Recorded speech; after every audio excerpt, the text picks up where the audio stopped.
La clé de ton apprentissage de RxJS, c'est l'exercice constant. En bonus à ce cours, je te montre quelques outils qui vont te permettre de constamment t'exercer et auxquels tu peux faire référence lorsque tu as un souci avec RxJS directement. D'abord, c'est la documentation qui est la base de tout. Parce que là, tu vas trouver tous les éléments qui constituent la bibliothèque RxJS. En consultant par exemple Overview, tu vas avoir accès à toute la documentation sur les observables en eux-mêmes, mais aussi sur les opérateurs.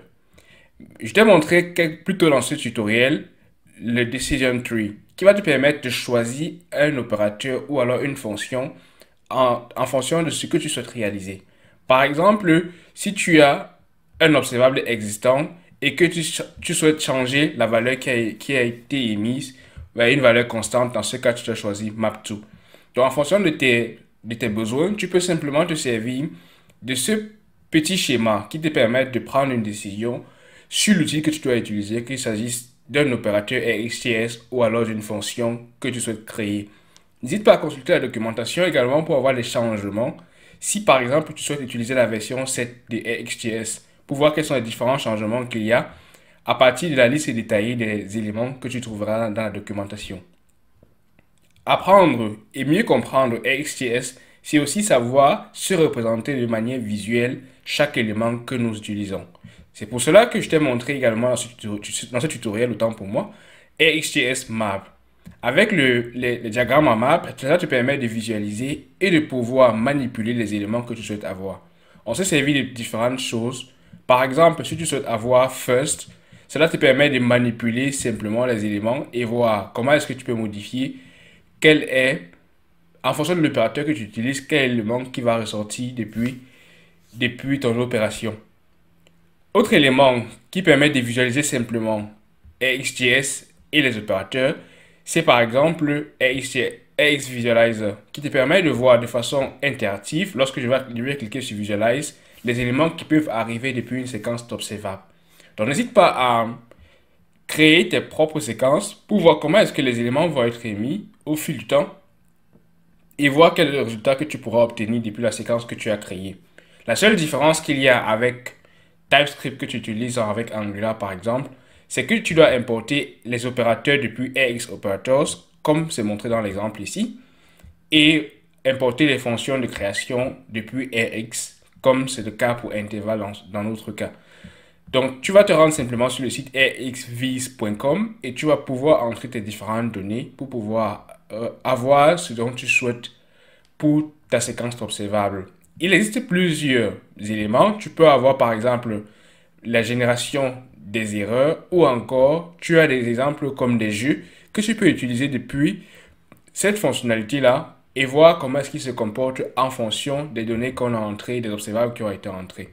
Tu as également de petits exemples qui te permettent d'avoir par exemple les opérateurs personnalisés. Comme ça a été le cas, nous avons construit un opérateur personnalisé tout au long de ce tutoriel-là. Donc, c'est également le Rx Visualizer pour voir comment est-ce que tu peux manipuler et comment est-ce que tu peux améliorer la qualité de ton code pour RxJS grâce à ce petit élément-là. Un quatrième élément, autant pour moi, que je trouve particulièrement intéressant dans la visualisation, c'est rxjsvisualize.explosionpills.com. Sur ce site, tu as la possibilité de consulter différents opérateurs et différentes fonctions de création pour pouvoir visualiser comment ils se comportent. Par exemple, grâce à un petit exemple que tu ne peux malheureusement pas modifier dans ce cas, tu peux voir comment est-ce que les éléments vont être affichés au fil du temps.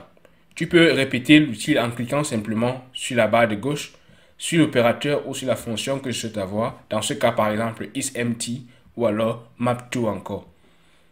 Le dernier qui est mon préféré, que je vais te présenter, c'est rxjsfruit.com. Lui te permet, en plus de voir comment fonctionnent les éléments, de voir comment est-ce que tu peux écrire toi-même tes propres éléments. Tu vois, par exemple, cela est affiché en allemand, mais tu peux changer tout en bas ici. La langue, malheureusement, il n'existe pas en français pour le moment, mais tu peux choisir par exemple l'anglais. Ici, tu peux traiter les exercices différents avec l'anglais. Donc, il s'agit ici pour toi de pouvoir réaliser une opération en fonction de ce que tu souhaites avoir. Donc, je vais prendre le cas, dans ce cas par exemple, ici on nous demande, on dit qu'on a à partir des extensions réactives, on a un observable Et on explique également comment est-ce que l'observable est écrit. Ensuite, on dit, à la place de retenir l'élément, il faut simplement souscrire à l'observable que nous avons eu dans ce cas. Donc, ce qu'il nous faut faire, c'est d'appeler la variable qu'ils ont décrite là-bas. Là, j'appelle subscribe et l'exercice est terminé pour le moment. Ce que je peux faire maintenant, c'est play. Et vous allez voir que juste là-haut, j'ai ma roue qui va tourner et il y a un petit son qu'on peut activer à partir de cet élément-là qui te permet de montrer ce qui va se passer. Dans ce cas, il s'agit de empty, donc nous n'avons pas réellement quelque chose qu'on souhaite faire. Je vais appeler next pour qu'on passe au prochain exercice.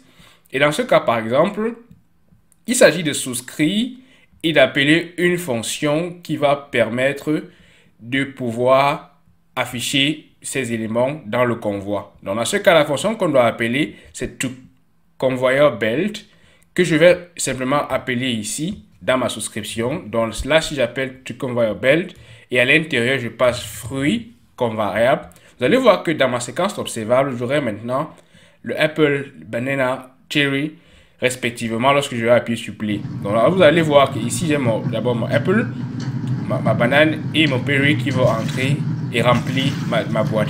Donc le son, vous pouvez le couper s'il est désagréable ou alors augmenter le volume à votre goût.